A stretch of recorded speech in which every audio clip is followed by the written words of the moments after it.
High বন্ধুরা, কেমন আছেন সবাই? আশা করি ভালো আছেন। শেখ বাড়ি রান্নাবান্নায় আপনাদের স্বাগত জানাই। তো আজ আপনাদের সঙ্গে শেয়ার করব দই ফুলকপির একটা অসাধারণ স্বাদের রেসিপি। তো ভিডিওটি প্রথম থেকে শেষ পর্যন্ত দেখতে থাকুন। চলুন রেসিপিটি শুরু করি। তো এখানে আমি একটা পাত্রে ফুলকপি এবং আলুকে এরকম করে কেটে নিয়েছি আর কেটে ধুয়ে পরিষ্কার করে নিয়েছি। তারপর এখানে ওভেনের মধ্যে কড়াই বসিয়ে দিলাম আর কড়াইয়ের মধ্যে দিয়ে দিচ্ছি সরিষার তেল। সরিষার তেলের মধ্যে সামান্য একটু হলুদ গুঁড়ো আর একটু লবণ দিয়ে আমি ফুলকপি আর আলুটাকে ভালো করে ভেজে নেব।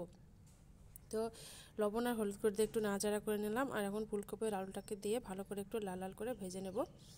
তো সব কিছুকে একটু নাড়াচাড়া করে দিলাম আর ফুলকপি আলুটা ভাজা হতে হতে এদিকে আমি দইয়ের পেস্টটা বানিয়ে নেব। তো এখানে আমি 3 টেবিল চামচ দই নিয়েছি, টক দই নিয়েছি। আর তার মধ্যে 2 টেবিল চামচ হলুদ গুঁড়ো, 2 টেবিল চামচ লঙ্কা গুঁড়ো, 1 টেবিল চামচ জিরে গুঁড়ো, 1 টেবিল চামচ ধনে গুঁড়ো, 2 টেবিল চামচ আদা রসুনের পেস্ট দিয়ে দিলাম।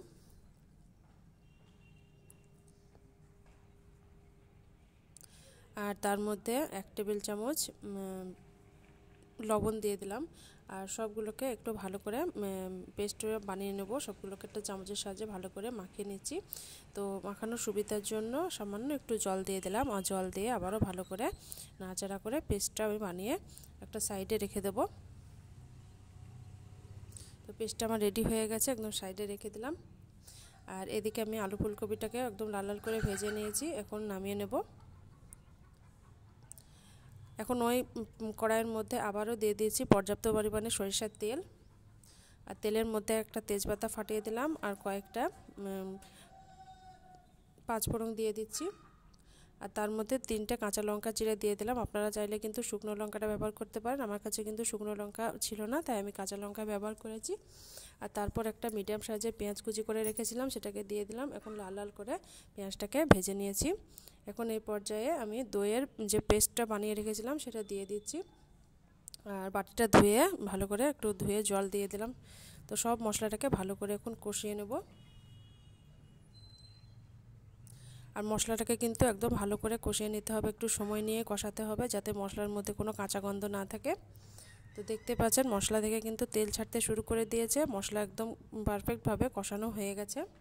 এই পর্যায়ে ভেজে রাখা আলু ফুলকপি আমি দিয়ে দিলাম। তো আলু ফুলকপিটাকে দেওয়ার পরও মশলার সঙ্গে আবারও ভালো করে নাড়াচাড়া করে কষিয়ে নেব। তো সব কিছুকে ভালো করে কষিয়ে নিয়েছি, এখন এখানে জল দিয়ে দেব।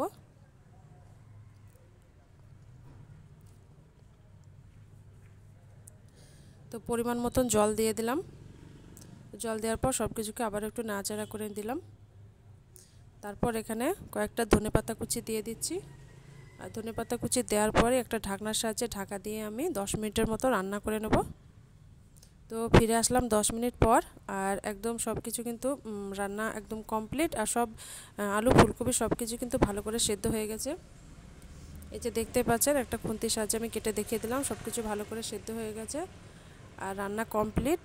তো আমাদের দই ফুলকপির রেসিপি একদম রেডি। গরম গরম ভাতের সঙ্গে কিন্তু শীতের দিনে এই রেসিপি জাস্ট জমে যায়।